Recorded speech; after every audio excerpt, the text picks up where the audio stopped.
She was cast out into the storm, but an ancient amulet revealed her destiny.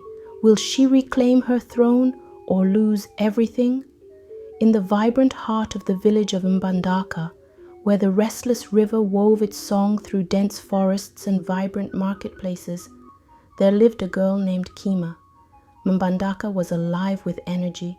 Vendors called out their wares in melodic tones, children chased one another through narrow, sunlit alleys, and the scent of fresh cassava mingled with the earthy aroma of rain-soaked soil.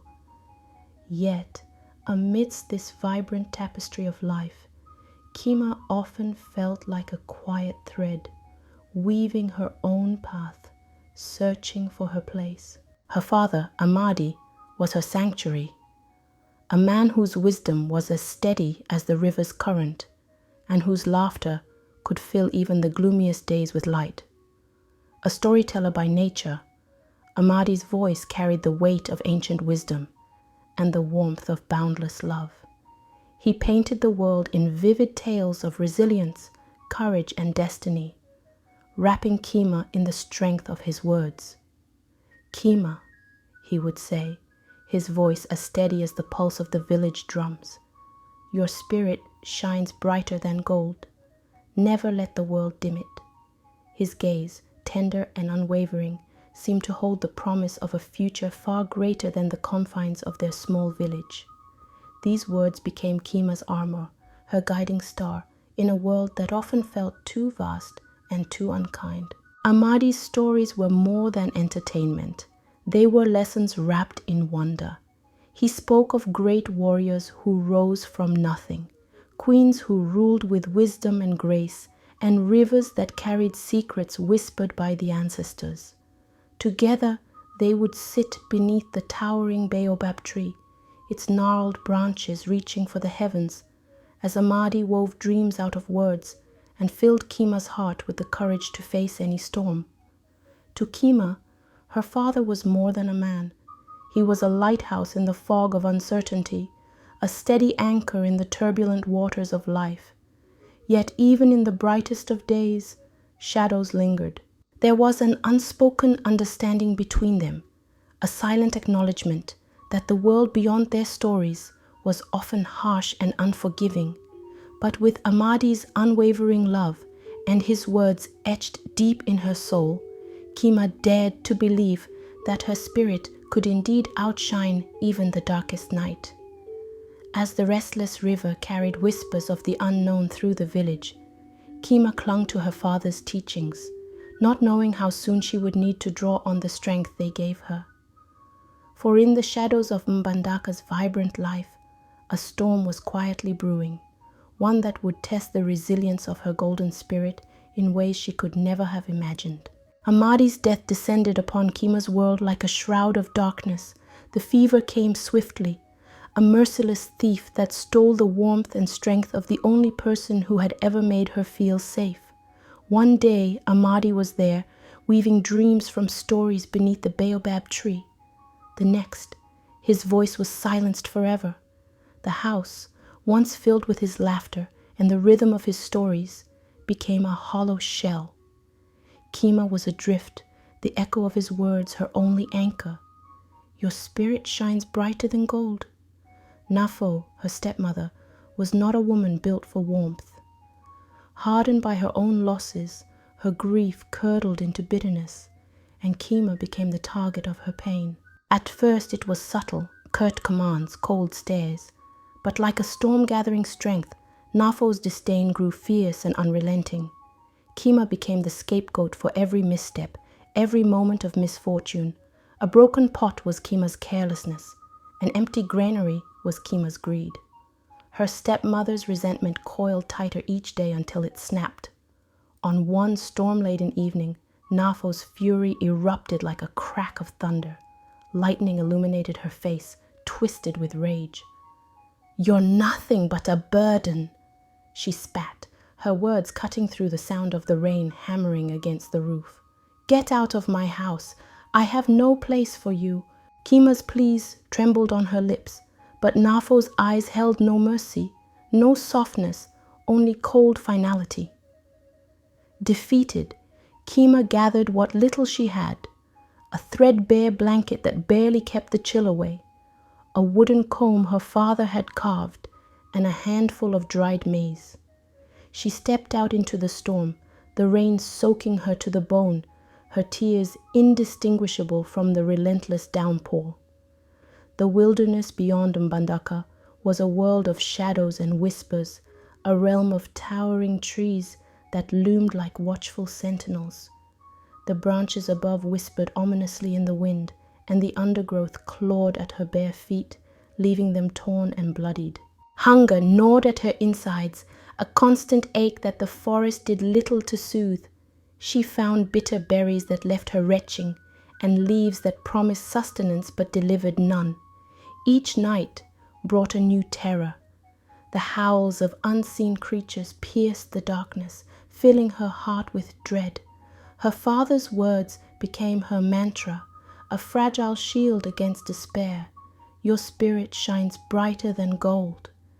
She repeated it like a prayer, clinging to the memory of his voice to fend off the crushing weight of her isolation. On the 5th evening, as the sun bled across the sky in fiery streaks of red and orange, Kima stumbled to the banks of a muddy river. Exhaustion pulled her to her knees, her reflection in the water, a ghost of the girl she once knew. Her spirit, once burning, now flickered weakly, threatening to extinguish. Then a glimmer in the mud caught her eye. Curiosity, faint but insistent, stirred within her. With trembling hands, she reached out and unearthed a small, ornate amulet. Its surface was etched with intricate swirling patterns that seemed to hum faintly as though alive. The amulet pulsed with warmth, a soothing heat that spread through her body, chasing away the cold and fatigue that had taken root. A treasure for the lost, a deep voice murmured behind her. Startled, Kima whirled around. Standing a short distance away was a figure cloaked in flowing robes. His face was obscured by the wide brim of his hat, but his piercing eyes burned with an intensity that made her shiver. He seemed to belong to the mist, his form both solid and ethereal. "That amulet has chosen you," he said, his voice resonant and steady. "Guard it well, for it will guide you. But know this, the path it leads to will not be easy." Before Kima could speak, the man turned and vanished into the mist as though he had never been there. Only the faint scent of herbs lingered in his absence, a reminder that she had not imagined him. Clutching the amulet tightly, Kima felt its glow pulse faintly, as if it recognized her. She did not understand its purpose or why it had chosen her, but she vowed to protect it. It was more than a trinket. It was a lifeline, a spark of hope in her darkest hour. Days of wandering brought Kima to the kingdom of Jengara, a bustling city unlike anything she had ever known. The streets thrummed with life, a chaotic symphony of vendors hawking spices and fabrics, children darting through the crowd, and the clatter of carts on cobblestones. The air was thick with the mingling scents of roasted maize and sweat, a stark contrast to the quiet wilderness she had endured. Kima, her clothes tattered and her body worn, felt invisible amidst the throng. She knocked on door after door, her voice hoarse from pleading. "I can cook, clean, anything," she begged. Some slammed their doors in her face, others ignored her entirely. Her hunger clawed at her, and the sting of rejection threatened to break her resolve.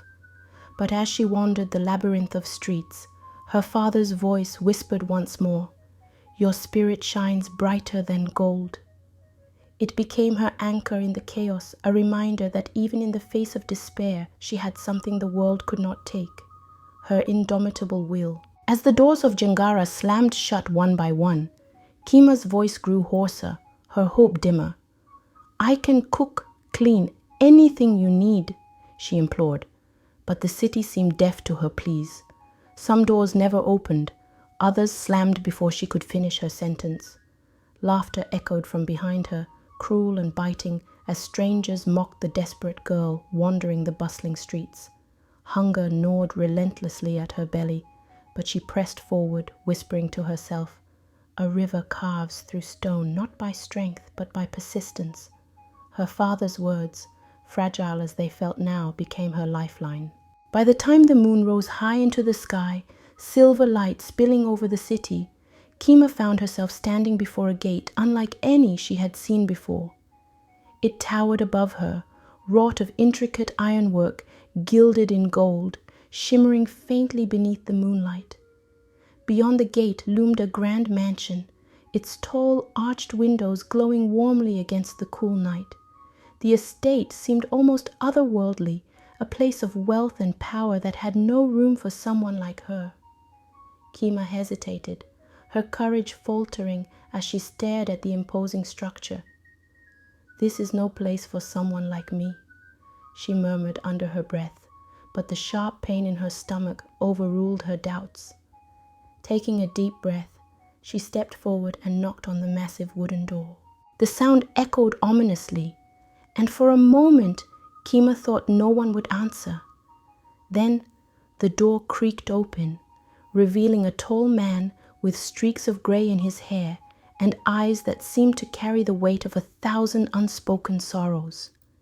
His presence was commanding, yet there was something in his expression, a flicker of humanity that softened the edges of his stern demeanor. "What do you want at this hour?" he asked, his voice deep but not unkind.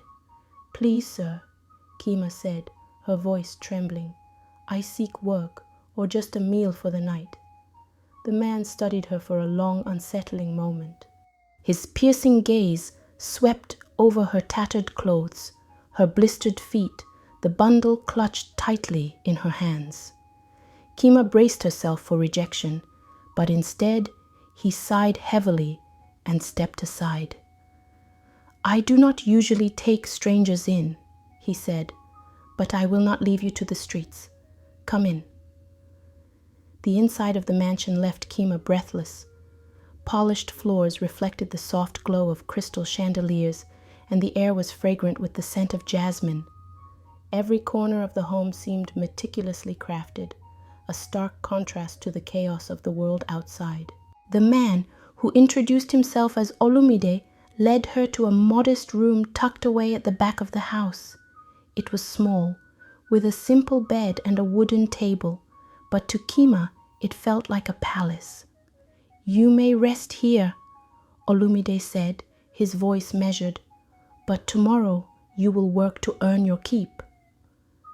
As Kima lay down on the soft mattress, a faint flicker of hope sparked within her. For the first time since leaving Mbandaka, the weight of the world on her shoulders felt just a little lighter. In the days that followed, Kima threw herself into her work with relentless determination. She scrubbed the marble floors until they gleamed, pruned the overgrown gardens until they bloomed, and breathed life into the once stagnant mansion. Olumide watched her quietly, his stern mask beginning to soften as he observed the warmth and light she brought to the house. Yet even as the mansion grew brighter, Kima couldn't shake the feeling that shadows lingered within its walls. One afternoon, while cleaning the dusty attic, Kima stumbled upon an old locked chest hidden behind a stack of forgotten crates. The latch, rusted and brittle, gave way easily, revealing a portrait beneath layers of cobwebs. It depicted Olumide standing beside a beautiful woman with kind, knowing eyes. Her smile was serene, her presence radiating a quiet strength. When Olumide saw the portrait in Kima's hands, his expression shifted, a flicker of pain breaking through his usual stoicism. "That is Amina," he said softly, his voice heavy with grief. "My wife. The river took her from me many years ago." Kima's heart ached for him, and for the first time she shared her own story, the father she had lost, the stepmother who had cast her out, the wilderness that had nearly broken her. Their shared pain became a fragile bridge between them, a connection neither had sought, but both now clung to. But the fragile peace of the mansion was shattered by the arrival of Adesuwa. Adesua entered like a storm cloaked in elegance. Draped in silks that shimmered with every movement, her presence demanded attention. Intricate beadwork adorned her garments, and a faint intoxicating perfume lingered in her wake. She walked as if the world belonged to her, and when her sharp eyes fell on Kima, they lingered with a mix of curiosity and disdain. "And who is this?" Adesua asked Olumide, her tone smooth yet edged with steel. "She is Kima," Olumide replied evenly. "A servant, and one who has brought much order to my home." Kima kept her gaze low, her hands gripping the broom tightly. She could feel Adesua's gaze raking over her, dissecting her with a cold, calculated precision. After a moment, Adesua dismissed her with a flick of her wrist. "It's good you've found someone to keep the house in shape. After all, appearances matter." From that moment, Adesua made it her mission to remind Kima of her place. No chore was ever done to her satisfaction, no effort ever acknowledged. "A charity case," she hissed one evening, her voice loud enough for Kima to hear. "A girl like that has no business in a home like this." Kima held her tongue, but the sting of Adesua's words lingered. Yet even as the cruelty pressed against her spirit, she clung to her father's wisdom. "Your spirit shines brighter than gold." It was this resilience that Olumide seemed to notice more with each passing day. One evening, after Adesua had retired to her chambers, Olumide found Kima in the garden, her hands deep in the soil as she tended to the wilting flowers. "Kima," he said, his voice unusually gentle, "you've brought life back to this house. For that I am grateful." Kima looked up, startled by the sincerity in his tone. "I only do what I can, sir," she replied, her voice humble. Olumide studied her for a long moment, then reached into his pocket and withdrew a small package. "This is for you," he said, handing it to her. Inside was a dress, the color of the ocean, its fabric soft and flowing. Kima's breath caught in her throat. I cannot accept this," she stammered. "It is not a payment," Olumide said firmly. "It is a gift. You deserve to feel the value you bring to this world." Kima clutched the dress to her chest, overwhelmed by his kindness.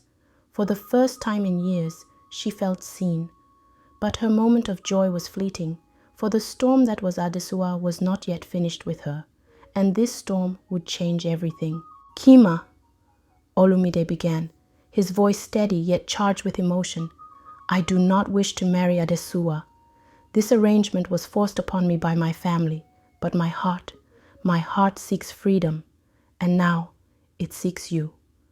The weight of his words settled over Kima like a rushing tide. Her breath hitched, and for a moment she could do nothing but stare into his unwavering gaze. The sincerity in his tone was undeniable, and yet it felt too surreal, too dangerous to grasp. Her father's wisdom rang in her mind, a beacon in the tumult. Never let the world dim your spirit. But was this a light she could follow? Could she risk her heart when so much uncertainty already loomed over her? Before she could respond, a sharp crash reverberated through the mansion, shattering the moment. Kima and Olumide exchanged a startled glance before rushing toward the sound. The grand hall was bathed in pale moonlight, but its tranquility was broken by the sight of Adesua standing amidst shards of shattered glass. Her eyes blazed with fury, her chest heaving as though she had wrestled with her own rage to arrive at this moment. "So it's true," she spat, her voice trembling with venomous disbelief. "You think you can choose her over me?" Olumide stepped forward, his expression calm but unyielding. "Adesua, you must leave," he said, his voice firm yet devoid of malice. "I cannot give you a love I do not have." Adesua's laughter sliced through the room, sharp and brittle. "You will regret this," she hissed, her words like a curse. "Mark my words." With a final glare, she stormed from the mansion, her presence leaving a chill that seemed to seep into the very walls. Kima stood frozen, her mind racing. Though Adesuwa was gone, the air was thick with a sense of foreboding, as if her fury had planted the seeds of something far darker. The days that followed were filled with a tense silence. Though the mansion remained intact, the unease lingered like a shadow, refusing to be dispelled. Late one night, as Kima lay in her room, the amulet around her neck began to glow faintly. Startled, she sat up, clutching it in her hands as its warmth grew stronger, casting a soft golden light across the room. The sensation was familiar, yet strange, as though the amulet were alive, urging her towards something unseen. Drawn by an unexplainable pull, Kima rose and followed the light. It guided her to a loose brick in the far corner of her room, one she had never noticed before. With trembling fingers, she pried it free, revealing a small key hidden within. Its intricate design mirrored the patterns on her amulet, and as she held it, the amulet seemed to pulse in recognition. The key led her to a hidden chamber at the far end of the mansion, a room concealed so cleverly that even Olumide seemed unaware of its existence. Inside, the air was heavy with age, the faint scent of parchment and dust filling her nostrils. A single table stood at the center, and upon it lay an ancient map and a leather-bound journal. Kima opened the journal, its brittle pages whispering secrets as she turned them. The words within unraveled a truth she could scarcely believe. Olumide's family had been cursed for generations, bound to tragedy and loss by the betrayal of a trusted ally. The amulet, she discovered, was not just an heirloom. It was the key to breaking the curse, a relic imbued with ancestral power. As she read further, another revelation took her breath away. The journal spoke of a lost kingdom, Luwezi, a land forgotten by time, but linked to her bloodline. Her father's words, the amulet's warmth, the strange sense of belonging it gave her. It all pointed to one undeniable truth. She was tied to Luwezi in ways she had yet to comprehend. Before she could delve further, the sound of footsteps pulled her from her thoughts. She turned to see Olumide standing at the threshold, his face grave. "We are not alone," he said, his voice low but urgent. "Adesuwa has returned, and she is not alone." Adesuwa's vengeance was swift and unrelenting. The next night, the mansion erupted into chaos as mercenaries stormed its halls. Their torches burned brightly, casting menacing shadows on the walls as they tore through the once peaceful home. Kima and Olumide fought desperately to defend it, their movements guided as much by instinct as by the amulet's growing power. The golden light it emitted seemed to shield them, pushing back the attackers with an almost sentient force. Amid the chaos, Kima found herself locked in a confrontation with Adesuwa. The woman's once regal demeanor had twisted into something monstrous, her eyes gleaming with hatred. "You think you can take everything from me?" Adesuwa snarled, her voice a mix of fury and anguish. "This was supposed to be my destiny." "This was never about destiny," Kima replied, her voice steady despite the terror raging around her. "It's about greed, and it will destroy you." The amulet flared in her hands, its light blinding. The mercenaries faltered, their advance halted by its overwhelming radiance. In the silence that followed, Adesuwa's rage crumbled into disbelief, and she fled, her shadow vanishing into the night. As the mansion fell quiet once more, Kima knew that her journey was far from over. The amulet's power had saved them, but it had also revealed a path she could no longer ignore. The answers she sought, the truth of her lineage, the fate of Luwezi, lay beyond the boundaries of Jengara. "We cannot stay here," Kima said, turning to Olumide. Her voice was firm, her resolve unshaken. "The answers we need lie in Luwezi. I have to go." Olumide hesitated, his gaze searching hers. Finally, he nodded. "Then we will go together." And so, with the amulet as their guide, Kima and Olumide set out into the unknown. The path ahead was treacherous, marked by danger and uncertainty, but Kima's resolve burned brighter than ever. She would uncover the truth, reclaim her destiny, and bring light to the kingdom lost to time. This was only the beginning of her story, a tale of courage, sacrifice, and the unbreakable spirit that refused to be extinguished. Thank you for watching and joining us on this incredible journey. Be sure to explore more of our stories on the channel or click on the next video YouTube recommends. If this story touched your heart, please like, share your thoughts in the comments, and subscribe for more captivating African tales. Don't forget to tap the notification bell to stay connected to the wisdom and beauty of these stories. Until next time, stay blessed and keep shining.